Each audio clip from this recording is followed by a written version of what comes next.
Nabila Zahra dan juga Syarif dan Setika.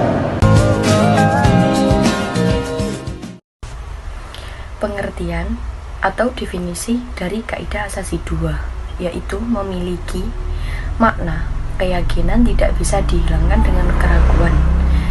Makna yang pertama yaitu semua hukum yang sudah berlandaskan pada suatu keyakinan itu tidak dapat dipengaruhi oleh adanya keraguan-keraguan yang muncul kemudian.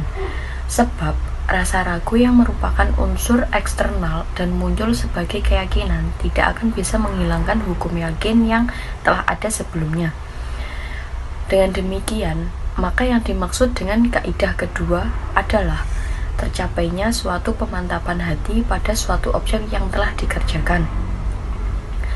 Baik kemantapan itu sudah mencapai kadar ukuran pengetahuan yang mantap atau baru sekedar dengan kuat atau dzon. Yang dimaksudkan ini adalah kita jika mengerjakan sesuatu itu harus dengan yakin. Jika ada keraguan-raguan itu tidak bisa masuk dalam kaidah asasi 2 ini, maka tidak dianggap suatu kemantapan hati yang disertai dengan keraguan-raguan pada saat pekerjaan itu dilaksanakan. Sebab keadaan ini tidak bisa dimasukkan ke dalam kategori yakin. Jadinya kita harus yakin, jangan ada rasa ragu yang kita rasakan. Hal-hal yang masih dalam keraguan atau masih menjadi tanda tanya tidak dapat disejajarkan dengan suatu hal yang sudah diyakini. Pengertian yang kedua yakni definisi yakin dan syak menurut beberapa ulama. Dan yang pertama, dalam kitab Samrotul Pardiyah karangan Kyai Haji Yahya Kusnan yang berasal dari Pondok Pesantren Tambak Beras Jombang, yang diambil dari beberapa kitab faraid, yang disebutkan bahwa yang pertama, yakin adalah ketenangan hati pada hakikat sesuatu. Dan yang kedua adalah syak. Syak adalah keraguan yang seimbang atau ada yang unggul salah satunya. Dan dari ulama yang kedua adalah menurut As-Suyuti mengatakan yakin adalah sesuatu yang tetap dan pasti yang dapat dibuktikan melalui penelitian dan menyertakan bukti-bukti yang mendukungnya. Dan menurut ulama yang ketiga, yaitu menurut ulama Al-Baqa dalam Al-Kulliyat, bahwa yakin ialah pegangan yang kuat, yang mantap dan tetap serta menepati keyakinan. Dan yakin di sini merupakan penjelasan mengenai suatu hal yang suatu ilmu yang tetap teguh dalam hati, yang disebabkan ketepatannya berdasarkan sebab. Jadinya ilmu yang tetap dalam hati tapi ketepatannya itu disebabkan karena suatu sebab yang tertentu. Dan menurut yang keempat, syak adalah sesuatu yang membingungkan atau sesuatu yang tidak menentukan, atau jadinya itu sesuatu yang meragukan antara ada atau tidak ada.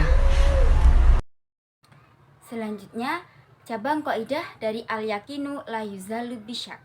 Yang pertama, yakni al-aslu baqa'u makana ala makana, yang artinya asal itu tetapnya sesuatu pada keadaan yang semula. Contohnya, orang yang sudah yakin bahwa dia suci, kemudian ragu tentang hadas, maka dihukumi suci. Begitu pula sebaliknya. Contoh yang kedua, orang yang mempunyai wudhu, kemudian ragu tentang hal-hal yang membatalkan wudhu seperti tidur, bersentuhan kulit, mentu farji, dan sebagainya, maka orang tersebut tetap dihukumi orang yang masih punya wudhu. Contoh yang ketiga, orang yang makan atau suami istri yang berhubungan di akhir malam pada malam bulan suci Ramadan, kemudian ragu tentang munculnya fajar, maka puasa tersebut tetap dihukumi sah. Contoh yang keempat, orang yang makan pada waktu akhir siang tanpa ijtihad, kemudian ragu tentang terbenamnya matahari, maka puasanya batal. Cabang kaidah yang kedua yakni al-aslu bara'atud dhimmah, yang artinya yang asal adalah bebasnya tanggungan. Contohnya adalah apabila terdapat perselisihan antara orang yang hutang dan orang yang dihutangi, maka ucapan yang dibenarkan adalah orang yang punya hutang, karena yang asal adalah bebasnya tanggungan. Contoh yang kedua, apabila orang yang terdakwa dimintai sumpah oleh hakim dan orang yang terdakwa tersebut menolak, maka hakim tidak boleh memberi keputusan dengan hanya sekedar penolakannya. Yang mendekati kaidah ini adalah mansyakka hal fa'ala syai'an aula wal aslu annahu lam yaf'alu. Contohnya yakni apabila ada orang yang ragu tentang perkara yang diperintahkan di dalam sholat seperti kunut, maka dia supaya sujud sahwi karena yang asal adalah belum mengerjakan. Contoh yang kedua, apabila di tengah-tengah wudhu atau sholat dan dia ragu dalam hal meninggalkan rukun, maka dia wajib mengulanginya. Selanjutnya, cabang kaidah yang ketiga yakni al-aslu al-adam, yang artinya yang asal adalah tidak ada. Contohnya, ketika seorang amil dalam akad qirot mengaku tidak mendapatkan laba, maka ucapan yang dibenarkan adalah ucapannya amil, karena yang asal adalah tidak adanya laba. Contoh yang kedua, apabila ada suami istri bersengketa tentang belum atau sudahnya jima, maka ucapan yang dibenarkan adalah yang mengatakan belum jima, karena asal adalah tidak adanya jima. Selanjutnya yakni cabang kaidah yang keempat, yaitu al-aslu fil asya'i al-ibahatu hatta yadullal dalilu ala khilafihi, yang artinya asal dari semua perkara itu adalah boleh, kecuali apabila ada dalil yang menunjukkan kepada keharamannya. Dasar kaidah ini yakni surat Al-Baqarah ayat 29. Bismillahirrahmanirrahim. Huwaladzi khalaqalakum ma fil ardi jami'an, yang artinya Allah menciptakan semua yang ada di bumi adalah untuk kamu semua. Contoh dari kaidah ini adalah hewan yang tidak jelas hukumnya, maka yang aswah adalah halal. Yang kedua, tumbuh-tumbuhan yang tidak diketahui namanya, maka hukumnya halal. Yang ketiga, andai kata seseorang melihat burung merpati masuk di jaringnya dan dia ragu apakah burung itu sudah dimiliki atau belum, maka hukumnya adalah ibahah atau boleh. Cabang kaidah selanjutnya yakni al-aslu fil abdha'i at-tahrim, yang artinya hukum asal farji wanita adalah haram, bisa menjadi halal apabila melalui pernikahan yang sah. Contohnya, yang pertama, apabila seorang laki-laki mempunyai mahram yang berbaur dengan wanita lain di suatu daerah yang masih dapat dihitung jumlahnya, maka tidak diperkenankan kawin dengan wanita di daerah tersebut, karena dikhawatirkan kawin dengan mahramnya, kecuali apabila sudah tahu yang mana mahramnya. Contoh yang kedua yakni apabila seseorang disuruh membeli amat atau budak perempuan, kemudian sebelum menyerahkan amatnya, orang suruhan itu meninggal dunia, maka bagi yang menyuruh haram mengumpuli amat tersebut, karena belum jelas apakah pembelian amat tersebut untuk penyuruh atau untuk dirinya sendiri. Kaidah cabang selanjutnya yakni al-aslu fil kalamil haqiqah. Asal dalam ucapan itu dikembalikan kepada arti yang sebenarnya. Contohnya yakni apabila seseorang wakaf kepada anaknya, maka menurut pendapat aswah cucunya tidak termasuk di dalamnya, karena yang dinamakan anak secara hakiki adalah anak dari tulang sulbinya. Contoh yang kedua, apabila ada seseorang bersumpah tidak akan membeli atau menjual kepada seseorang, kemudian dia memerintahkan wakil untuk membeli atau menjual, maka dia dianggap tidak melanggar sumpah. Contoh yang ketiga, andai kata seseorang berkata, saya mewakafkan tanah ini kepada orang-orang yang hafal Al-Quran, maka orang yang hafal Al-Quran kemudian lupa tidak termasuk di dalamnya. Oke, selanjutnya adalah pembahasan yang kedua. Pembahasan kedua adalah tentang dasar hukum kaidah asas yang kedua, yakni al-yakinu la yuzalu bisyak, dan contoh penerapannya. Dasar hukum kaidah asas yang kedua diambil dari dua, yakni Al-Quran dan Al-Hadis. Al-Quran diambil dari firman Allah Quran surat Yunus ayat 36 yang berbunyi A'udzu billahi minasyaitonir rajim. Bismillahirrahmanirrahim. Wa ma yattabi'u aktsaruhum illa dhanna inna dhanna la yughni minal haqqi syai'a. Innallaha 'alimun bima yaf'alun. Yang artinya, dan kebanyakan dari mereka itu tidak mengikuti kecuali dengan persangkaan saja, dan sesungguhnya persangkaan itu tidak sedikit pun berguna untuk mencapai suatu kebenaran. Quran surat Yunus ayat 36 menjelaskan tentang zon. Kata zon di atas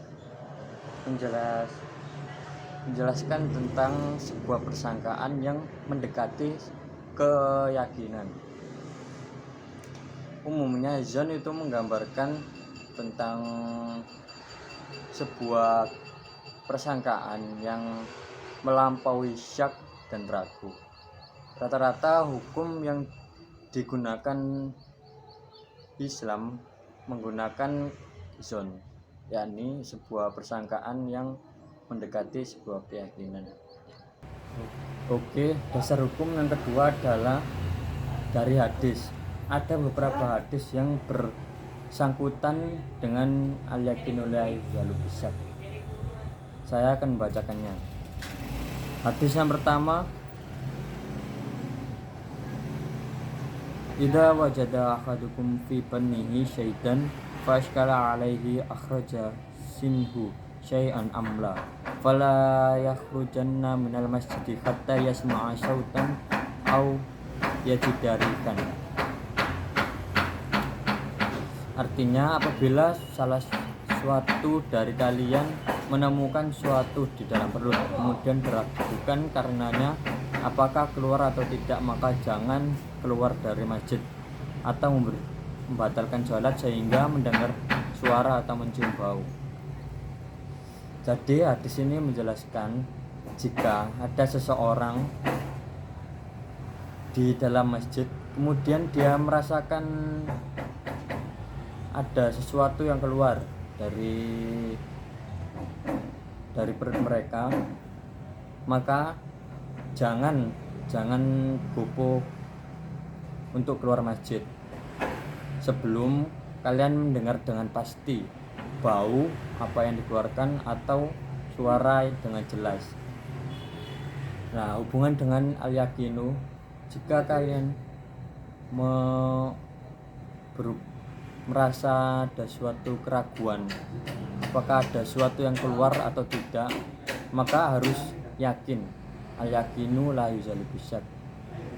Maka keyakinan itu menghapus keraguan keluar sesuatu tadi. Kemudian ada juga hadis yang kedua, saya akan membacakannya. Idza syakka ahadukum fi sholatih falam yadri kam sholat salasan am arba'ah falyatrohi syakka wal yaini ala mas taikon. Yang artinya, apabila seseorang ragu melakukan sholat, dia lupa berapa rakaat yang sedang dikerjakannya, apakah sudah 3 rakaat atau 4 rakaat, maka hilangkanlah keraguannya dan tetaplah dengan apa yang diyakini. Hubungan hadis ini dengan al-yaqin la yuzul bisyak adalah apabila seseorang ragu di dalam sholat mereka, dia telah melakukan 3 rakaat atau 4 rakaat, maka kita harus yakin. Jika Anda yakin, maka keraguan antara 4 atau 3 akan hilang. Kita harus memastikan rakaat yang diyakini, maka sholatnya tidak akan batal. Selanjutnya pembahasannya tentang penerapan kaidah asasi yang kedua. ada beberapa bidang yang bersangkutan dengan kaidah asasi yang kedua ini.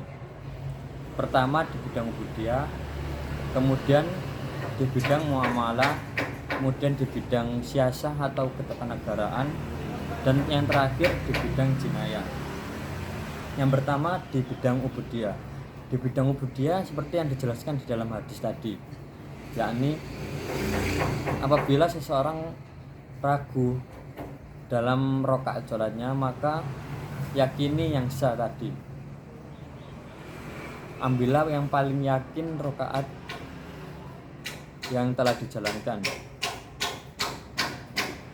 Tapi sebelum salam tetap menjalankan sujud sahwi karena keraguan di dalam sholat tadi. Oke, selanjutnya di bidang muamalah. Di bidang muamalah contoh permasalahannya seperti ada seorang hakim yang menghadapi seorang kreditur dan debitur. Seorang debitur menjelaskan bahwa dia telah melunasi hutangnya, sedangkan dari pihak kreditur dia menjelaskan bahwa hutang tadi masih ada dan dikuatkan dengan sumpah. Maka hakim menentukan hutangnya masih ada karena belum ada bukti atau saksi yang kuat di pihak debitur bahwa dia telah melunasinya. Selanjutnya di bidang ketatanegaraan, siasah. Permasalahan ini contoh ada seseorang yang ingin mencalekkan menjadi kepala desa, sebut saja Pak Ahmad dan Pak Raden. Pak Rahmat dan Pak Raden dia sedang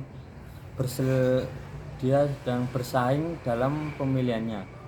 Kemudian saat telah selesai pemilihan, ternyata Pak Ahmad memenangkan pemilihan tersebut. Kemudian Pak Raden menyangkal bahwa Pak Ahmad melakukan kecurangan dalam pemilihan tersebut. Nah, di sini sangkaan dari Pak Raden tidak bisa diterima karena tidak ada bukti secara jelas. Kecuali jika ada bukti maka sangkaan tersebut bisa dibenarkan. Karena keyakinan akan berpihak kepada yang pasti, yang jelas.